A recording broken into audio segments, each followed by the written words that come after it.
Selamat pagi Bapak Ibu dan Saudara yang kasih Tuhan. Hari ini kita bertemu kembali dalam Salam Pagi. Pagi ini saya mengajak kita semua untuk memuji nama Tuhan. Mari kita pujikan, satukanlah hati kami.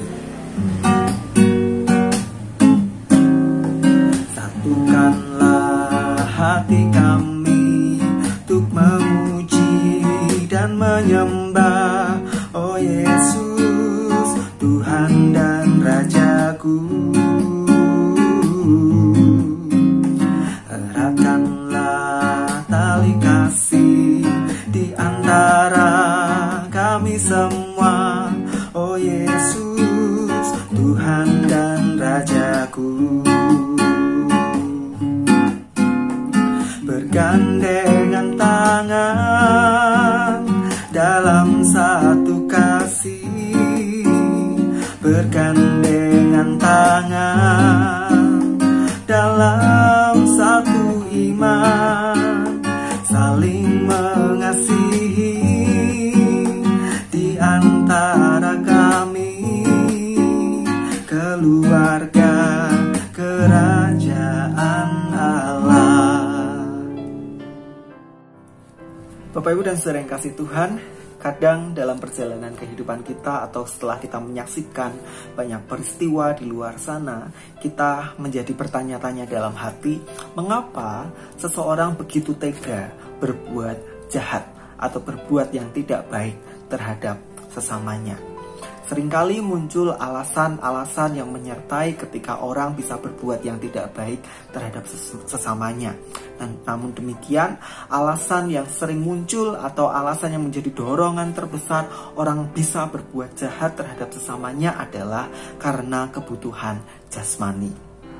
Untuk itulah, Tuhan dalam hukum Taurat mengatur sedemikian rupa agar sebagai manusia kita ini tidak sampai berbuat yang tidak baik atau bahkan disebut berbuat jahat terhadap sesama. Dan sebagai ganti dari perbuatan itu, kita setiap orang yang percaya di dalam Tuhan dipanggil untuk mengenakan kasih. Roma pasal 12 ayat yang ke-10 berkata, kasih tidak berbuat jahat terhadap sesama manusia. Karena itu, kasih adalah kegenapan hukum Taurat. Bapak, Ibu, dan Saudara yang kasih Tuhan, Tuhan memang sudah mengatur sedemikian rupa agar manusia tidak berbuat jahat terhadap sesamanya. Namun toh, tidak jarang kita melihat manusia tetap tega berbuat yang tidak baik atau jahat bagi orang lain. Oleh karena itu, perlu satu dasar yang kuat untuk dimiliki, yaitu kasih.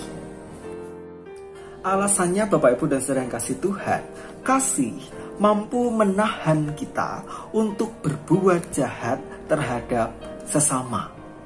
Saya yakin Bapak, Ibu, dan Saudara yang kasih Tuhan, setiap orang yang di dalam hatinya mengenakan kasih, ia akan berpikir berkali-kali sebelum ia bertindak sesuatu terhadap sesamanya.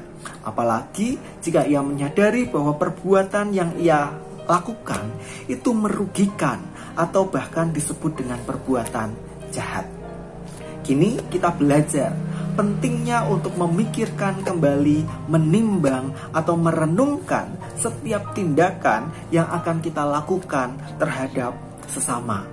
Dengan terus mengawasi diri dan mengenakan kasih dalam hati kita, tentu yang muncul adalah perbuatan yang baik, perbuatan yang berdampak baik bagi orang lain, bahkan perbuatan yang memberkati sesama.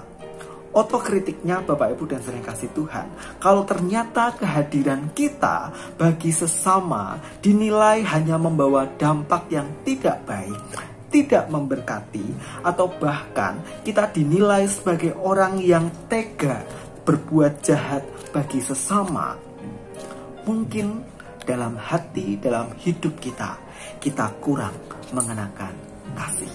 Oleh karena itu, sekali lagi kita diingatkan, kasih tidak akan membuat kita berbuat jahat terhadap sesama. Kenakanlah kasih agar hidup kita memberkati banyak orang. Mari kita berdoa. Terima kasih Tuhan untuk firman yang mengingatkan kepada setiap kami untuk senantiasa mengenakan kasih dalam hidup kami, sehingga relasi kami terhadap sesama dapat dibangun dengan baik dan memberi dampak yang baik pula bagi orang lain. Tuhan, kami memulai aktivitas kami sepanjang hari ini. Oleh karena itu, kiranya Tuhan menyertai dan memberkati kami. Di dalam nama Tuhan Yesus, kami berdoa dan mengucap syukur. Amin. Selamat mengenakan kasih.